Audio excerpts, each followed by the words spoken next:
Dubai has many jobs for all the AEC professional, architecture, engineering, construction professionals. So if you are an architect, you are a quantity surveyor, project manager, commercial manager, coordinator, civil engineer, mechanical, site engineer, designer, draftsman, there are so many vacancies, yet many people struggle to find the job, especially construction professional. In this video, I'm going to share my insight, knowledge and experience that I have gained after spending a decade. And I wish somebody have explained me the same thing earlier when I was in Dubai, almost a decade before, looking for the job on a visit visa, and I faced many challenges. So some of the information I'm going to share in this video, I hope it can help you. So if this is your first time, hi, my name is Saady Chohan, and in this video, I'm going to share insights and my experience of Dubai. I live in Dubai for 10 years, and for the sake of this video, I'm mentioning it Dubai, but it's all over the UAE, and the strategies and information that I'm going to share, it applies even outside of UAE. It could be Qatar, Bahrain, Oman, and other GCC countries as well. So the same concept applies and the same strategies you can apply that just because I live in Dubai and my experience resonates there. So that's what I'm going to mention it. But feel free to watch. It's not only for construction professionals. The tips that I'm going to share, it's helpful all the professionals. So the first thing is be in a country. There's so many people who apply the jobs and they got the rejection because companies, it's very rare that they prefer a candidate outside of the country. It's not impossible. I have seen the people there get hired outside of the country as well, but it's rare. If you really want to increase the chances, if you really want to grab the great opportunities, then you need to be in a country. Dubai has many possibilities and opportunity. You can gain a visit visa for 30 days or you can get it for 90 days. But the first thing is be in a country, then you will get all the great opportunities. Second thing is prepare before you arrive. So make sure you create an account, all the top job hunting platforms. Some of them I'm going to mention in this video. It takes some time to create an account, upload your resume there, update the information. So instead of spending your time and keeping the task when you arrive, make sure you build your profile in a proper manner. So when you arrive, at least you can save your time. Third thing is request a friend, or if you have a family member there, to buy a SIM card for you. Before you arrive there, you already have a SIM card, you already have a mobile number. So you mention that mobile number on your resume and you apply before you move there. So it maybe take 2 weeks or maybe less than a 2 week, but you start applying. So before you arrive there, your resume is already close to the HR and the hiring manager.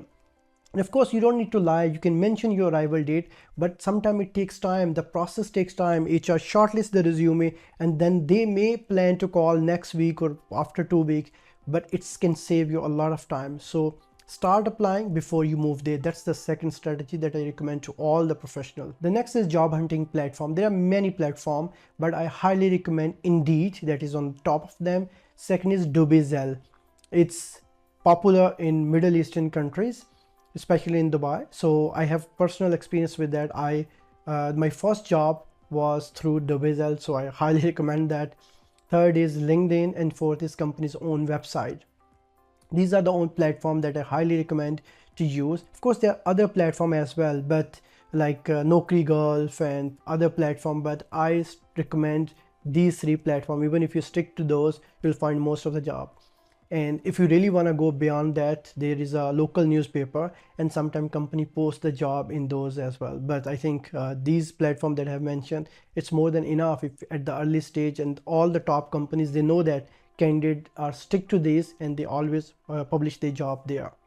There is a strategy that some people adopt, walking and visiting the company. I'm not really a fan of it, especially in the weather of Dubai where it's a lot of heat, and I do not recommend that because there is some benefit as well. You get a chance to meet some people, maybe you get some recommendations, some feedback, but the disadvantage is you will get a lot of rejections. Sometimes it demotivates you as well, and some companies won't even allow you to enter without an appointment. So I do not really recommend to adopt that approach unless there is a way. So imagine if you're already being invited for an interview and you know that this tower you're going to visit on that specific date, and your interview will be on a 4th floor in office number 406 or something. So when you're already going there on a same day, maybe you can print some extra resume on a same floor or maybe in the same tower. You can try to drop your resume, but I think that's what maximum I can recommend you, instead of going on a road and on a street and going in each tower and each floor. It takes a lot of time and companies do not really go that way.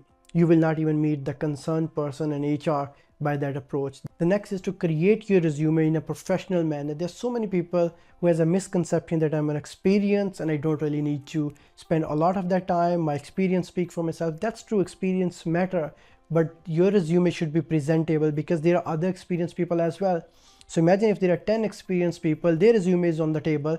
One of the resume is very presentable, the design looks good, it's very aligned, does the spacing, the font style, the heading, everything is organized. Of course, the HR will spend more time there. So you just need to create one time. So make sure you create your resume very well. You should attach the cover letter as well. I have already uploaded a few videos about creating a resume on my YouTube channel. It's available. But if you need a sample resume, just drop a comment and mention your email address and mention your LinkedIn link. Attach both things in a comment and my team will share the sample with you. So if you're an experienced person and you struggle to find the job, this point could be helpful for you. So there are so many companies who have implemented ATS, applicant tracking system. I hope I'm not wrong. So this system can help company to shortlist the candidate, because HR, they receive so many resume, even sometimes they receive the irrelevant resume as well. How they can spend a lot of time. So they have implemented a system called ATS. ATS help in a way that it shortlists the resume based on the information provided in this document, by the keyword, by the information, by the text. It scan and filter the resume and only show the shortlisted resume to HR. So for this example, we'll take two quantity surveyor. So HR received two quantity survey resume. One of them mentioned, I'm a senior quantity surveyor with 6 years of experience. On the other hand, second candidate mentioned, I'm a quantity surveyor with 4 years of experience. I know how to prepare the bill of quantity. I know how to do the assessment, payment application, variation, claim.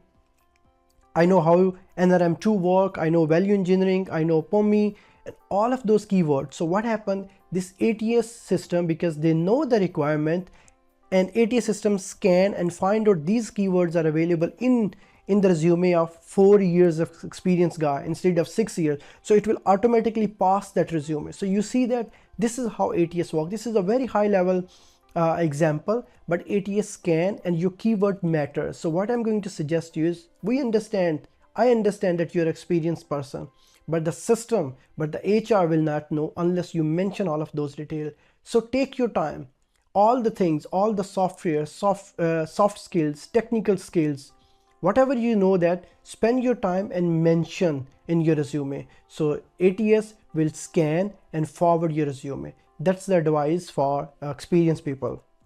But if you're a young professional and you're wondering, and there is a misconception as well that most of the young professional has, and why? Because I received the messages on LinkedIn and some of them mention that we are a young professional and company do not really prefer a young professionals. Company prefer to hire experienced people. Trust me, that's not true. That's just a misconception. There's so many young professionals that are being hired almost every day. Some of the companies, they even have a graduate program where they hire young professionals, they train based on their standards and then, promoted accordingly. So there are so many programs. One of the top mistakes that many young professionals are making is not mentioning the right title in their resume. So what I really mean by that, they mention they are a recent graduate, they are a young professional, and they mention I am a civil engineer, I am a quantity surveyor, I am an estimator, I'm an architect, or maybe I'm a project manager. I understand that when we graduate, that's what we studied and that's what we intend to mention. But when we say project manager or quantity surveyor, companies see in other manner. The quantity surveyor or project manager has some duties, some responsibility, and they see that when it's a project manager, it means this person needs to do all of that things, and this recent graduate cannot do that. So straight away they just decline and they do not consider you because you don't really have an experience. So what I really recommend you is, when you are a recent graduate, you should mention on your resume that you're looking for a job as an assistant project manager, as a junior quantity surveyor, as an internee, so as a junior. So this will help you and it will increase your chances, because company know that you are just looking for assistant job, and that's how the profession begins. There is an assistant, there is a junior, and then after that you become an intermediate and a senior. So if you are not aware about your profession and you're claiming the higher position, it's not going to help. I think it will reduce your chances. And I remember I saw one resume, it's been a while, but I always give that example. There was a guy and he mentioned, I'm a senior quantity surveyor with 6 months of experience. Just imagine. So when companies and HR managers and hiring managers see that way, they do not prefer the candidate. So make sure you don't do that mistake and mention the right title on your resume. Next suggestion is about third-party recruiters, HR agencies. They call themselves by different names. I strongly recommend you to not trust those people, especially those who ask you to pay in advance and then they can help you to find a job. They charge people in different manners. They may call it like pay the registration fees or pay a small amount, 100 to 200, and they can help you to find a job within certain days, certain weeks or month. Never trust those people.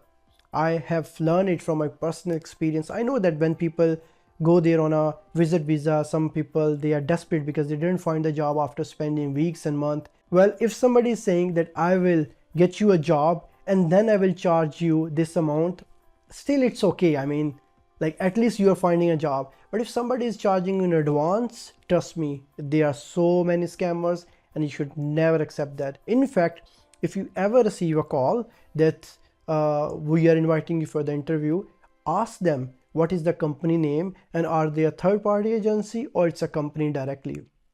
And if you get some information, try to Google it, because they have their own way. They get your information from LinkedIn, and even sometimes they post fake jobs. They invite you for the interview, you're well dressed, you think that you are being called for the interview, and then you will find they will ask you for the registration. You need to pay 100 to 50 dirhams and then they will help you. All of those are scammers and it happened a lot. Unfortunately, it happened a lot in Dubai. So do not trust those people. The next point is about references. Many people believe that without reference, they will not find the job. I'm not saying like it's impossible or it never happened, but I'm not fan of keeping that mindset or even believing in that thing, because if you believe that, you may lack in other area where you can spend some time. You can maybe spend some time in efforts or learning new skills or making some connections, just because you already have that belief. So I strongly recommend to not think that way. Try to ask your friends if they can help, but do not just depend on that, or do not have that mindset that reference can help. Trust me, I never use any reference, or maybe reference never helped me to find a job. I think that's the best way I can demonstrate. Never ever it happened that reference helped me or any of my friends to secure a job. We always secure a job with our own experience, with our skills, and with our knowledge that we have learned during this time and during this year. So this is one thing. And second, while we are already on this topic, so many people mention the reference on their resume, irrelevant reference. What I really mean by irrelevant reference, if you never work with somebody, maybe outside, you just know them, maybe they are your friends or friends of friend, do not mention that, because company do not accept their reference. Reference is only acceptable if you're working together on a same project, or maybe freelance project, or maybe in a same company or somewhere. So then only your reference is acceptable, and especially for your manager or director. But if you never work with somebody, that reference will not be acceptable from the HR perspective. And if you are a young professional and you never even work for somebody, so I think you can maybe consider your professor or university teacher or somebody, but that reference will help in that case. But do not ask people outside of that area to refer or use their reference in your resume. Same thing apply on LinkedIn as well. Some people mention that, can you give me the recommendation? Because LinkedIn has a feature where you can recommend people whom you work with. You can share your experience, how good they are when you work with them. If you never work with somebody, if you never work in a same company, that recommendation will not help, and it's actually a fake recommendation. So I do not recommend to use that recommendation, because that well, I hope you got my point. Next step is mention your visa status and availability while you are on a job hunt. So imagine if you are on a visit visa and your visit visa is only valid for 3 months, right? And you are applying for the job and maybe your visit visa is going to expire next week. And on the other hand, HR is planning to call all the candidates next week and he doesn't know that your visa is expiring this week. So if you do not mention that, HR will never know. So it's always recommended to mention your visa expiry if you're on a visit visa, and second, your availability. Imagine if you're working for a company where your notice period is 30 to 60 days and HR is preferring to hire a candidate on an immediate position. Maybe you spend some time for the interview, you visit the company, and at the end they got to know that they are just looking for immediate position. Then obviously you will not be happy. Or even in many scenarios, it's always recommended to mention your availability. If you are on a visit visa, so definitely you don't have a job, maybe you are available on an immediate position, so mention that as well. If you need a notice period of 30 to 90 days, mention that as well, so it will be helpful for both parties. Next advice is be flexible in your job hunt. Imagine for this example, you're a quantity surveyor, you had a visit visa of 3 months and you already spent 2 months for finding a job, and it's been already a while and you didn't find a job. First thing, I highly recommend to find a job in your own domain. Find a job what you really like to do so you can enjoy the time. But if you're not finding the job and you only have maybe 1 month left, and instead of going back, it's always better to be flexible. What I really mean by flexible, so you can find a job. If you're a quantity surveyor, you're looking for quantity surveyor, but you can be flexible and find the job in a project management domain, maybe as a draftsman, maybe a site coordinator, site engineer. There's so many. And you don't need to lie. If you're a quantity surveyor, you know the basics of project management, you know the basics of maybe AutoCAD, so you can be AutoCAD draftsman, you know the construction technology, so you can be on a site. Of course, you don't need to claim the higher position. You can ask for a junior project manager or an assistant, maybe site engineer, so these positions are not very difficult because you know the basics, but it will help you to stay in a country. And of course, all the experience is still relevant. You're still in construction, so this experience will help you. The moment you stay in a country, you can make some connections, you will have more time to explore, and of course more opportunities will be there, and you can switch anytime. So that's what I highly recommend, to be flexible a bit. And of course, you cannot apply for the job with the same resume. You need to alter your resume accordingly. If you're applying for the job as a project manager, you need to alter that. You don't need to lie. You can mention that you are a junior quantity surveyor with the relevant civil engineering degree. You are looking to learn more. That's why you are, taking the lower position as well, assistant or junior or graduate position as well. It can help you to learn. It can help you to secure the job, and it will help you to buy some time as well. So that's what I highly recommend. Next is salary range and expectations. There are different aspects that matter: company, country, then region, the project size, company budget, your title, your passport color. Unfortunately, you know what I mean. So all of those aspects matter. And I will just share my experience. Let's take an example of a project manager or a quantity surveyor who is just a recent graduate and looking for the job. And based on my experience, what I learned from my friends and connections when they are hired, how much it's being offered by the company. So normally they offer around 4,000 to 5,000, even if you're lucky. That's the range that companies are offering to recent graduate. And if you have 2 to 3 years of experience, you might be close to 6 to 7,000. But again, it depends on the company size and their budget. I know many senior quantity surveyor project manager who have like 6 to 8 years of experience. They are still under 10,000 UAE dirhams monthly. While I know that there are few recent graduates, they are very close and friend of mine. They're being hired for a multinational company in Dubai, and they were hired as a graduate quantity surveyor, as a graduate project manager, and as like different graduate position, and their salary was more than 10,000 UAE dirham monthly.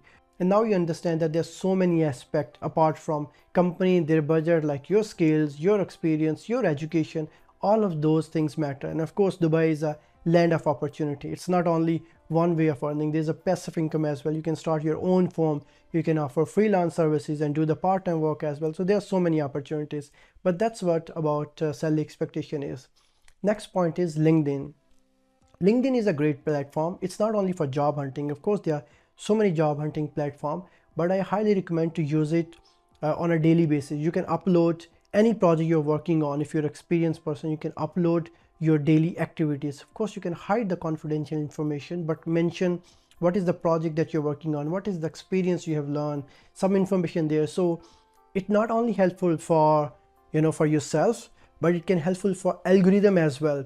So if you as a project manager, if you as a quantity surveyor posting it on a daily basis on LinkedIn, algorithm notice that and it will rank your profile. So when HR on the other side looking for a quantity surveyor, just because you as a quantity surveyor post on a daily basis, LinkedIn will suggest your resume on the top. So this is one aspect. Second is your connections. You learn from other people, visit other profiles like a senior quantity surveyor in this and that company. You see what they have been doing it, which company they are working, where they worked before, which is the skill they have learned, which conference they have attended. So you can follow those footsteps. And one of the mistakes that people do on LinkedIn while we are on this topic, they send a long message. You need to understand that email and private message, there is a difference. People don't really have a time to read that long message, especially if they don't know you and you spend a lot of time. I have this much experience, I have learned this skill and this and that. Long message people cannot read, especially I don't read that. If I don't know you personally, of course I will not read it, and of course the same thing you're gonna do it as well. So keep your message very short. If you're looking for the job, you can straight away mention that I'm looking for the job, that's the title I'm looking for, and I have attached my resume. And of course all the detail is available on the LinkedIn. If you really need to help, he will find the detail there, and he may ask for more question as well. So do not spend time creating a long message. People will not read it. It's not an email. But what I really recommend people to do on LinkedIn when they connect with the construction or even other professionals, ask for the advice. If you connect with quantity surveyor, if you connect with project manager, ask them, can you please review my resume and give me some suggestion, what is the one thing that I should improve. Or maybe ask a question, hi, what are the software names that your company usually use for quantity takeoff? Or maybe another question, what is the one way your company always prefer to hire a candidate? He may suggest you something else that you don't even know. So ask the question that can help you to improve, and that can lead you to a job or maybe other opportunities as well. The next thing that I'm going to advise required some time and efforts, but it's still better than cursing yourself and just complaining that I do not have a reference and that's why I'm not able to find the job. It's still better. So prepare an Excel sheet, and in that Excel sheet you need to mention all the companies that are close to you. If you're in Dubai, maybe Qatar, Bahrain, just mention the company name, their email or website. But how will you know that the companies that are in that country? If you're just new, you're on a visit visa, how do you know? So simply open a browser, mention that consultants, not only consultant, but top consultants in Dubai, top contractors in Dubai, top contractors in Bahrain, KSA, whatever the city you like to mention. When you Google, you will find the list of the companies, mention their name in Excel sheet, and then their website in front of that. In the first day, you can just prepare the list of all those companies and their website. Then the next day you open the website. Most of the companies, they have their own portal where they mention all of their jobs. They do not even mention the job outside of their portal because they want the candidate to apply and spend some time. And people know that creating a profile on each website, it takes time because they have to do it manually. It's not just one click. Companies know that as well. So then they know that if you are not willing to spend time for your own good, why would they? So spend some time creating a profile on each company's portal.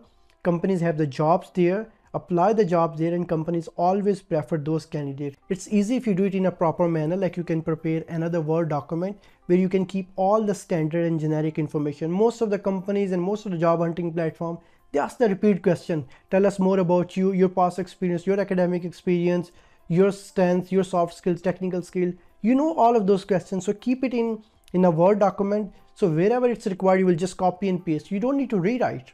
So just keep one document where you have the information, in an Excel sheet where you have the list of the companies. So you open the website, go to the career portal, there is another name like work with us, career, available jobs, this and that. Apply the jobs there and companies going to prefer you. That's the best recommendation that I can give. And I know many of my friends who were hired by that, and even I got the job. I'll not mention when, but I got the job even through that same approach. So this is one of the highly recommended thing. And it's very important to prepare yourself in advance for the interview. See, companies are more desperate than you to hire a right candidate for their firm, because you are maybe looking for the job for $2,000 to $3,000 monthly, right? But companies, they have $1 million business, and they need some right candidate to join a team and do their job, so they can move on or maybe grow the business or maybe get more projects and involve in other activities. So they are more desperate, in my opinion, they are more desperate to find the right candidate. Sometimes they run a paid ads, they have a HR who, continuously looking for the right candidate. So they are more desperate, in my opinion. All they need is a right candidate that can show the confidence with, of course, right skill, right information and skill, just to show confidence that they can take care of this job and he's the right person. So if you are succeeding in that, you have the high chances. So prepare yourself in terms of a communication, in terms of a presentation, in terms of your skills that you're going to showcase. So there are so many aspects. So prepare yourself for the interview, and after the interview, make sure you send a follow-up email, you send a thank you email, and if within a week you did not hear it, send them a follow-up email as well. Most of the time when companies invite you for the interview, they mention the concerned person name who is going to interview you. If you got that information, consider yourself lucky, because half the job is done, because you know who's the person that going to come and ask the questions. So you can find him on a LinkedIn.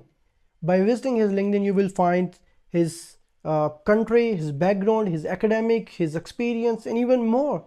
Now you know that most of the people are active on LinkedIn, so you will even know like what is the recent activity they have attended, what is the conference they have attended, what is the relevant experience they have. So you know that what kind of question they're going to ask, so you can prepare yourself accordingly. It's one of the best thing to any candidate if they know that who is going to interview them, so they can find them on LinkedIn. While we are on an interview topic, I recommend you to explore QS Bank. It's a resource bank where you will find a lot of information, especially for quantity surveyor, for past questions, interview questions, technical questions, MCQs, books, terminologies, and even more thing. And it can help you to prepare for interview, and even more than interview. If you learn, if you gain that knowledge and information, it will give you the confidence and you can speak in front of anybody. So the link I'll try to attach in the description of this video. Hopefully it will help you to explore that free trial version.